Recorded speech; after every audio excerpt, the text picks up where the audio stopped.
Sa ngalan ng Ama at ng Anak at ng Espiritu Santo, Amen. ang pagpapala ng ating Panginoong Hesu Kristo, ang pag-ibig ng Diyos Ama, at ang pakikipagkaisa ng Espiritu Santo, naway sumainyong lahat. At sumainyo rin. Mga kapatid, aminin natin ang ating mga kasalanan upang tayo'y maging marapat gumanap sa banal na pagdiriwang.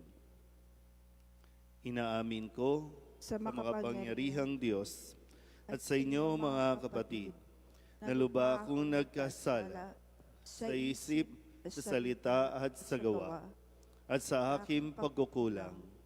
Kaya isinasamo ko sa mahal na Birhen Maria, sa lahat ng mga anghel at mga banal, at sa inyo mga kapatid, na ako'y panalangin sa Panginoong ating Diyos.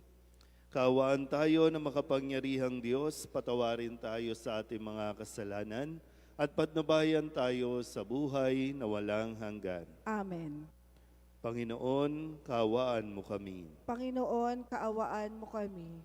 Kristo, kaawaan mo kami. Kristo, kaawaan mo kami. Panginoon, kaawaan mo kami. Panginoon, kaawaan mo kami. Manalangin tayo. Ama naming makapangyarihan, ang paglingkurang ka ayon sa iyong kasiyahan ay kaloob na iyong ibinibigay sa iyong mga hinirang. Gawin mong ang iyong mga pangako ay aming mapakinabangan ayon sa paraang iyong kinalulugdan sa pamamagitan ni Jesucristo kasama ng Espiritu Santo magpasawalang hanggan. Amen.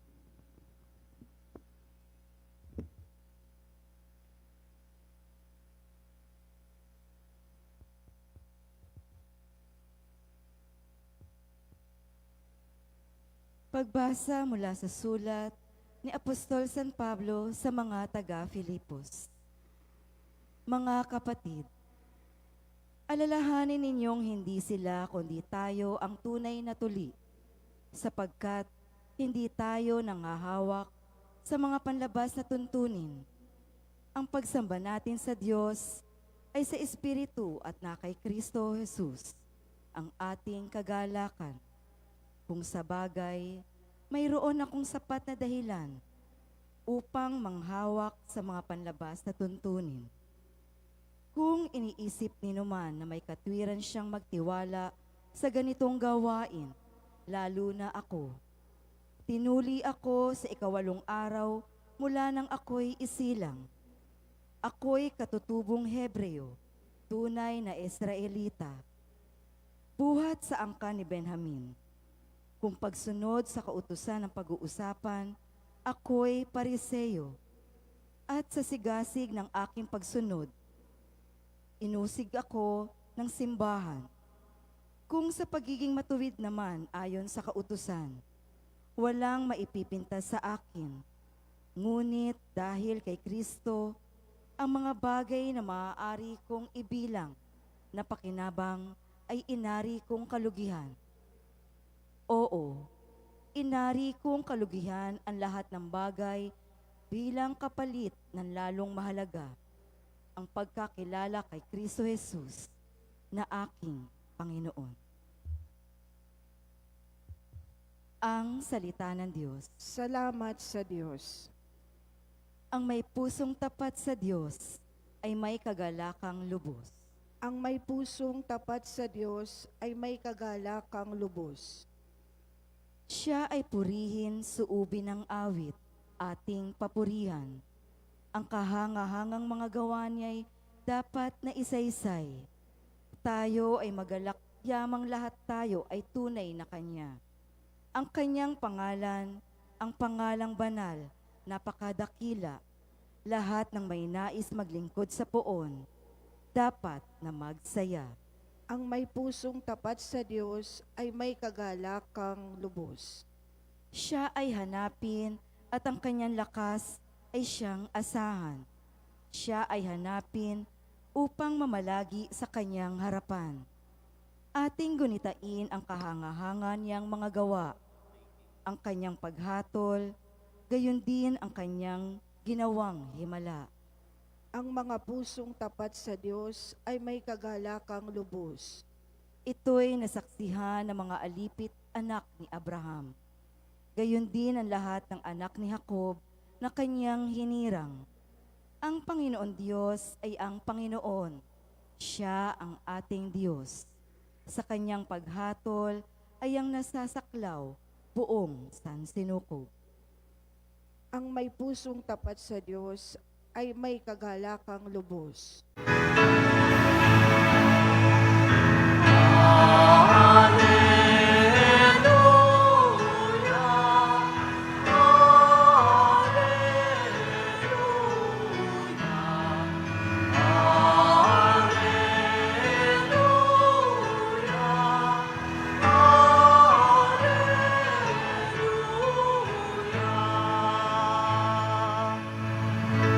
Sa daigdig ay laganap,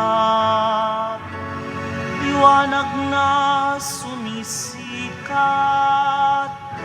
salitang buhay ng lahat. Alleluia, Alleluia.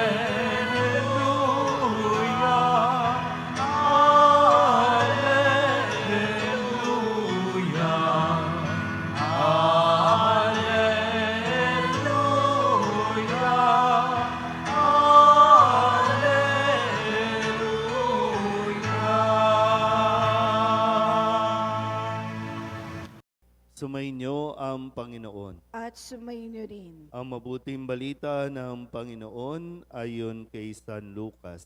Papuri sa iyo, Panginoon. Noong panahong iyon, ang mga publikano at ang mga makasalanan ay nagsisilapit upang makinig kay Jesus.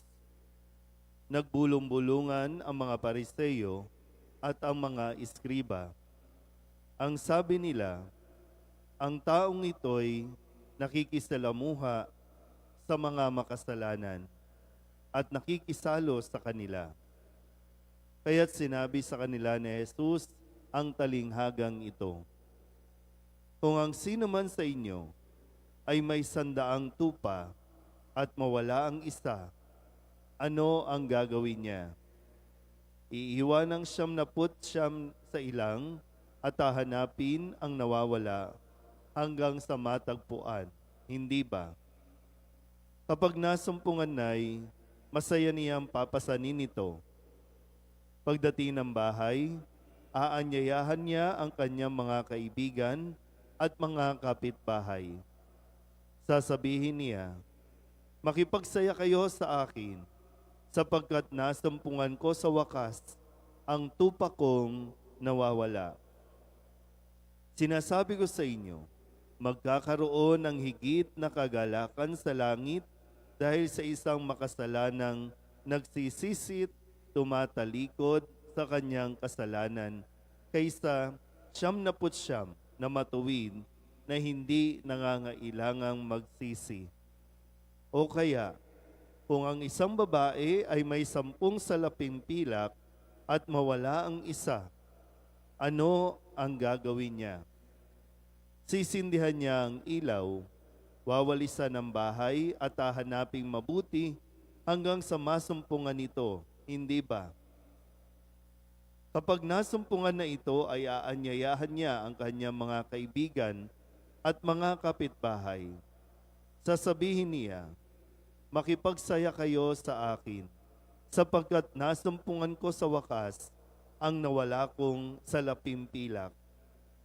Sinasabi ko sa inyo, gayon din ang kagalakan ng mga anghel ng Diyos dahil sa isang makasalanang nagsisit, tumalikod sa kanyang kasalanan. Ang mabuting balita ng Panginoon. Pinupuri ka namin, Panginoong Hesukristo.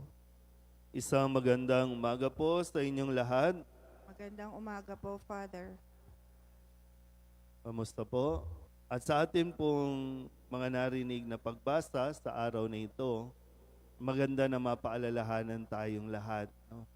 Na kaya tayo naririto, hindi dahil sa sarili natin, naririto tayo dahil sa kabutihan ng Diyos. Minsan na rin tayong naligaw o magpasa hanggang ngayon, paminsan-minsan, naliligaw pa. At nawawala. No?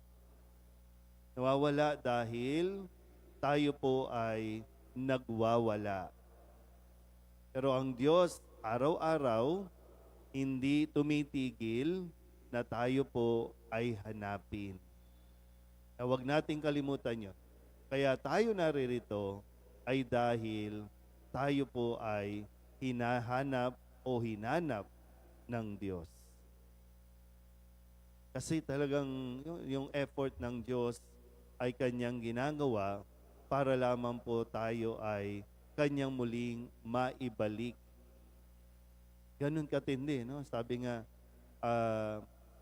handang iwan yung 99 para hanapin yung isa.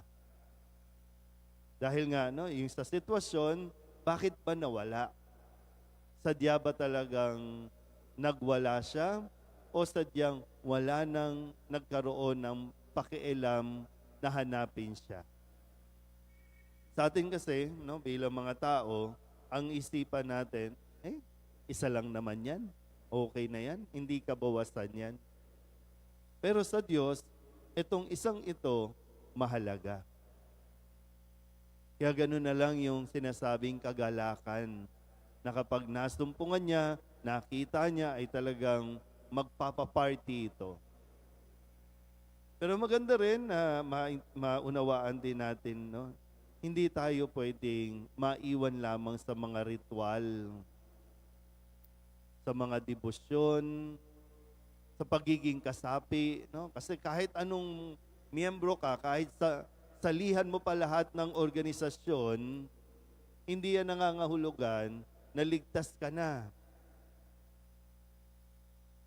Sa kasawiang palad, kung sino pa yung mga naglilingkod sa simbahan, yun ang matigas ang ulo. Tingnan nyo nga yung katabi ninyo.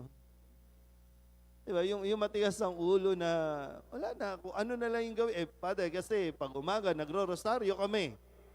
Diba? May mga ganun, no? Father, kasi pag ganito, ito yung ginagawa namin. Kala nyo ba, ililigtas tayo niyan? Kaya lagi ko po minsan tinatanong, no? O sige, lingkod tayo ng simbahan. Ang tanong, kailan ka huling nagkumpisa? Wala na masagot. Kasi yung pakiramdam natin, nasa simbahan naman ako. Diba? Hindi ko na kinakailangan yan. Nasa simbahan naman ako eh. All the more. No? Kaya nga tayo nasa simbahan eh. Kasi nga tayo ay makasalanan. At kahit tayo naririto dahil lumingi tayo ng awa at abag mula sa Diyos. Hindi natin pwedeng ipagmalaki na 10 taon, 100 taon na po namin ginagawa ito. Pero yung kung hindi tayo tumatalikod at nagsisisi sa ating kasalanan, hindi tayo maliligtas nito. Pero batid ng Panginoon ang nilalaman ng ating puso kung tayo po ba ay talagang mapagpakumbabang humihingi ng tawad sa Diyos, doon tayo talagang makakatanggap ng biyaya mula sa Kanya. Nawa, patuloy natin mapagnilayan, no? Mas matindi ang hamon sa ating mga nasa simbahan kasi, diba, ang mga kausap na Jesus ay mga Pariseo, mga Eskriba. Ito yung mga nasa templo, ito yung mga nangangalaga sa kautusan, pero ang tingin nila sa kanilang sarili, ligtas na. Ang tingin sa sarili, mabait na. Pero sila mismo ang nagiging sanhi kung bakit nawawala ang mga tao. Kung bakit napapalayo ang mga tao sa Diyos. Amen?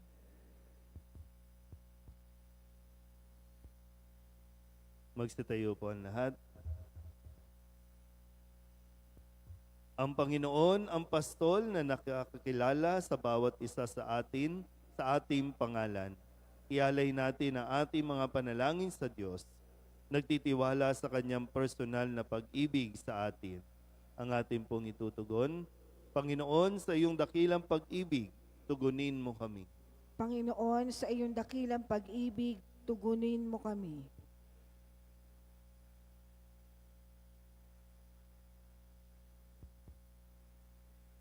Ang simbahan naway maging buhay na tanda ng tunay na pagkalinga at buong pagmamahal na pagtingin sa mga tinanggihan ng lipunan. Manalangin tayo sa Panginoon. Panginoon, sa iyong dakilang pag-ibig, tugunin mo kami. Ang mga humiwalay na sa daan ng kabutihan, naway marinig ang tinig ni Kristo, ang mabuting pastol na tinatawag silang bumalik muli. Manalangin tayo sa Panginoon. Panginoon, sa iyong dakilang pag-ibig, tugunin mo kami. Ang mga kabataang naligaw sa bisyo, krimen, o ipinagbabawal na gamot, naway matagpuan ang kanilang tunay na sarili at dangal at magbalik sa tahanan ng Diyos sa pamamagitan ng pagpapatawad. Manalangin tayo sa Panginoon. Panginoon, sa iyong dakilang pag-ibig, tugunin mo kami. Ang mga nagdurusa o sinusubok ng karamdaman, naway mapagtanto na mahal sila ng Diyos sa pamamagitan ng pagkalinga at atensyon na ating ibinibigay. Manalangin tayo sa Panginoon. Panginoon, sa iyong dakilang pag-ibig, tugunin mo kami.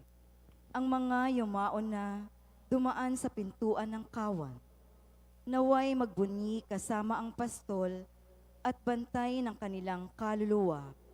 Manalangin tayo sa Panginoon. Panginoon, sa iyong dakilang pag-ibig, tugunin mo kami.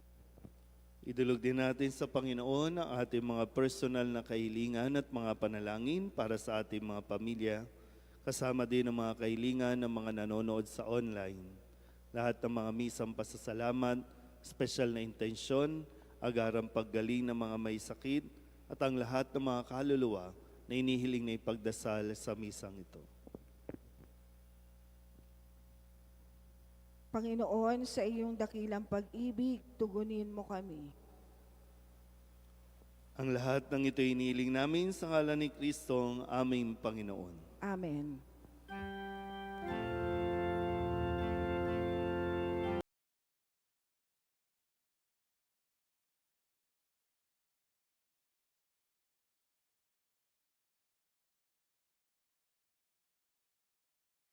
Handog namin sa iyo, Ama, ang tinapay at alak na ito. Handog ng bayang umaasa, sumasambat nagmamahal sa'yo. Handog namin sa iyo, Ama, ang tinapay at alak na ito. Handog ng bayang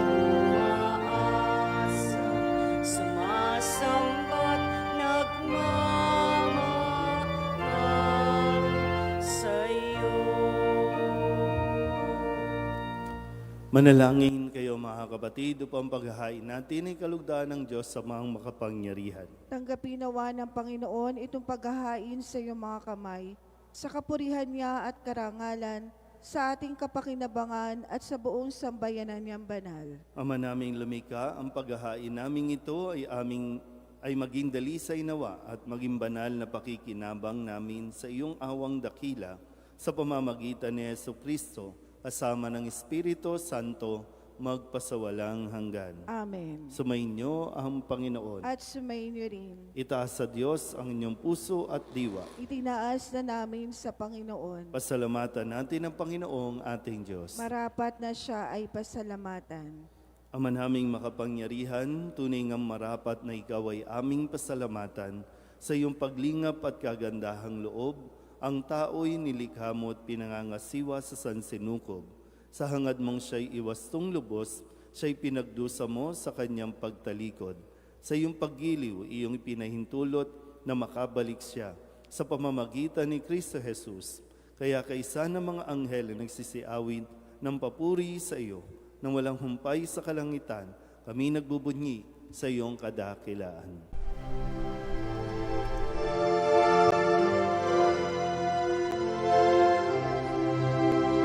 Santo, Santo, Santo, Panginoong Diyos makapangyarihan, napupuno ang langit at lupa ng kalwalhatian mo. Hosana sa kaitaasan, pinagpalang na paririto sa ngalan ng Panginoon. Hosana sa kaitaasan.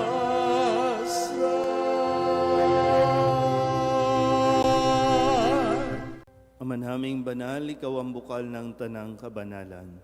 Kaya't sa pamamagitan ng iyong Espiritu, gawin mong banal ang kaloob na ito upang para sa aming maging katawan at dugo ng aming Panginoong Heso Kristo. Bago niya pinagtiis ang kusang loob na maging handog, hinawakan niya ang tinapay, pinasalamatan kaniya, pinaghati-hati niya iyon, iniabot sa kanyang mga alagad at sinabi, "Tanggapin ninyong lahat ito at kanin, ito ang aking katawan na ihahandog para sa inyo."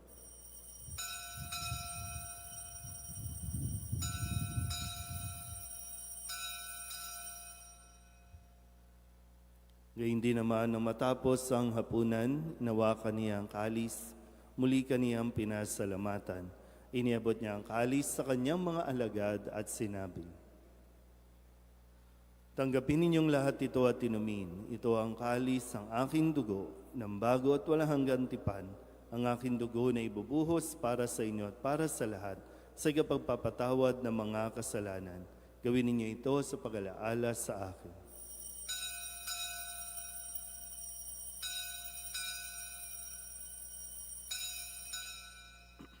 Ama, lingapin mo ang iyong simbahang laganap sa buong daigdig.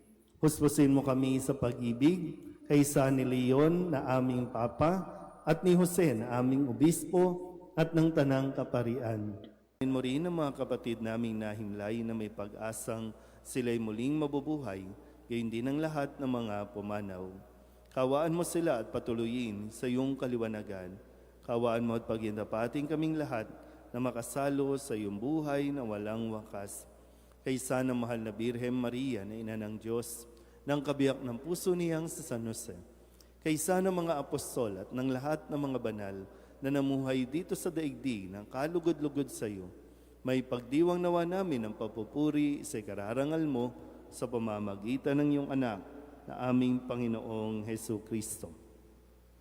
Sa pamamagitan ni Kristo, kasama niya at sa Kanya, ang lahat ng parangal at papuri ay sa iyo, Diyos Amang makapangyarihan, kasama ng Espiritu Santo, magpasawalang hanggan.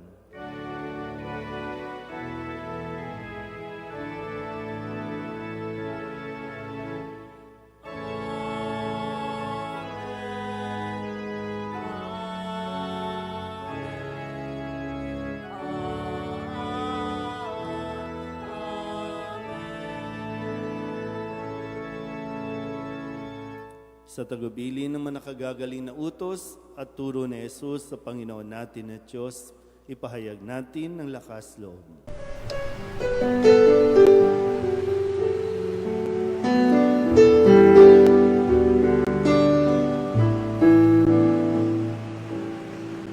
Ama namin, sumasalangit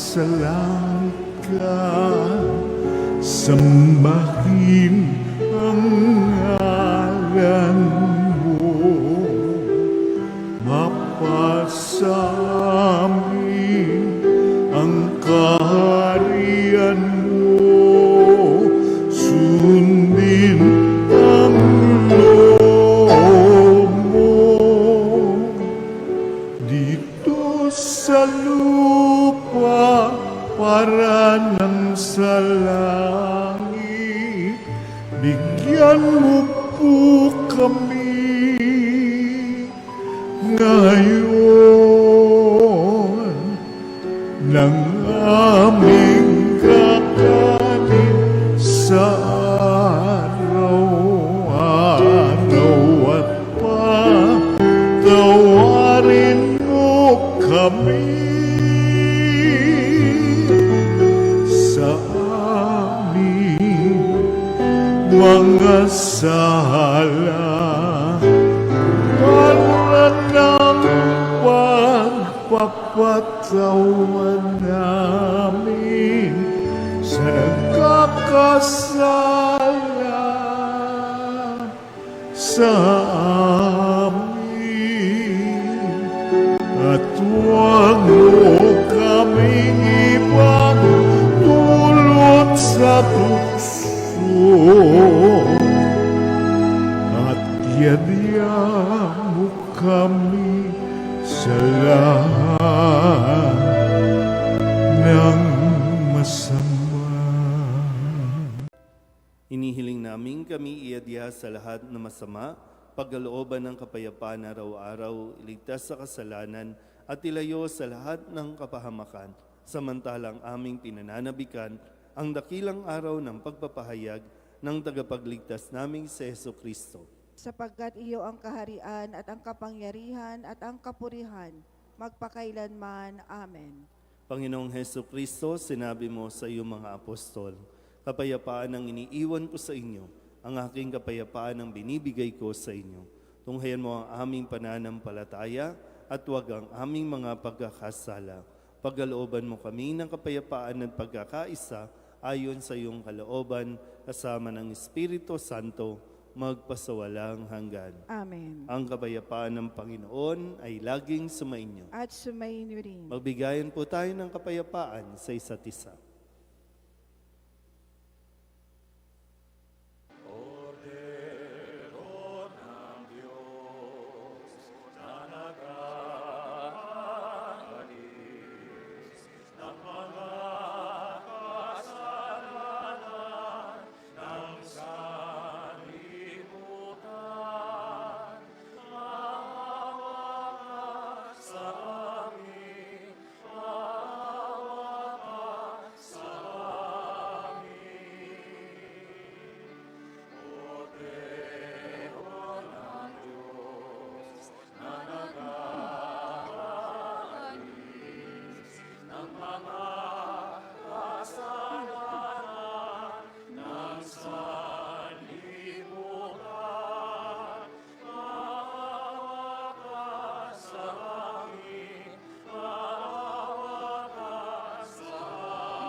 Ito ang kordero ng Diyos.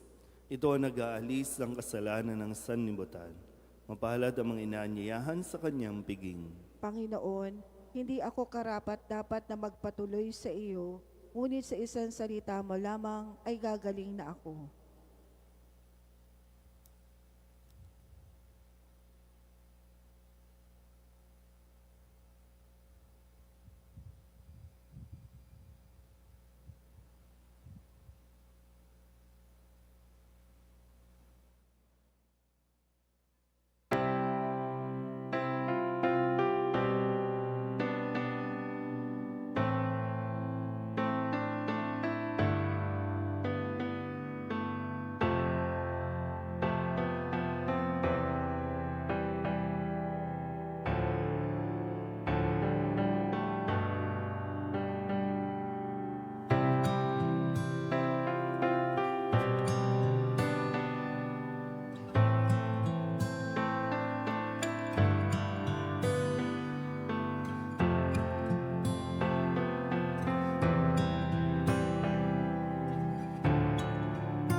Manalangin tayo.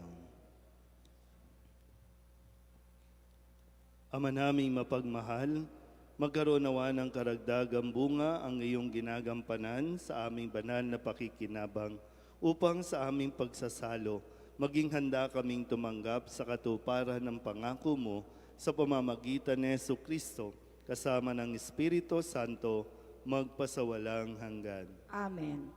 Mga kapatid, pag-ukulan natin ng panalangin ang mga yumao natin mga mahal sa buhay, tang lahat ng mga kaluluwa sa purgatorio. Mga anghel, mga banal, tanang nasa kalangitan, halikayo at samahan. Ang magiliw naming pumanaw sa piling ng poong mahal. Si Kristo ang mag-aakay sa kandungan ni Abraham upang doon ay humimlay. Ang mga giliw naming pumanaw sa piling ng poong mahal. Sa ilaw na walang hanggan, kapayapaan naway pagkamiti ng may kapal. Ang mga giliw naming pumanaw sa piling ng poong mahal. Ama naming mapagmahal, inahabili namin sa iyo ang aming mga kapatid na pumanaw sa buhay na ito. Huwag mo silang pabayaan at pamalagiin mo silang buhay sa iyong piling. Alang-alang sa iyong awa at pag-ibig, patawarin mo sana ang kanilang mga pagkukulang at nagawang pagkakasala, dala ng kanilang kahinaan. Manatili nawa silang maligaya sa iyong piling, kasama ng iyong anak at ng Espiritu Santo, magpasawalang hanggan. Amen. Kapayapaan kailanman ang igawad ng may kapal sa mga yumaong ating mahal. Sila nawa ay silayan ng ilaw na walang hanggan. Sumainyo ang Panginoon At sumaiyuri. at pagpalain kayo ng makapangyarihang Diyos, Ama at Anak at Espiritu Santo. Amen. Tapos ang banal na misa, umayo tayo sa kapayapaan ni Kristo. Salamat sa Diyos. Magandang umaga po. Nuestro Padre Jesus Nazareno, sinasamba ka namin, pinipintungo ka namin, aral mo ang aming buhay at kaligtasan. Nuestro Padre Jesus Nazareno, iligtas mo kami sa kasalanan. Ang krus mong kinamatayan ay sagisag ng aming kaligtasan. Nuestro Padre Jesus Nazareno, dinarangal ka na amin. Nuestro Padre Jesus Nazareno, nilulwalhati ka namin. Nuestro Padre Jesus Nazareno, dinarangal ka na amin. Nuestro Padre Jesus Nazareno, nilulwalhati ka namin.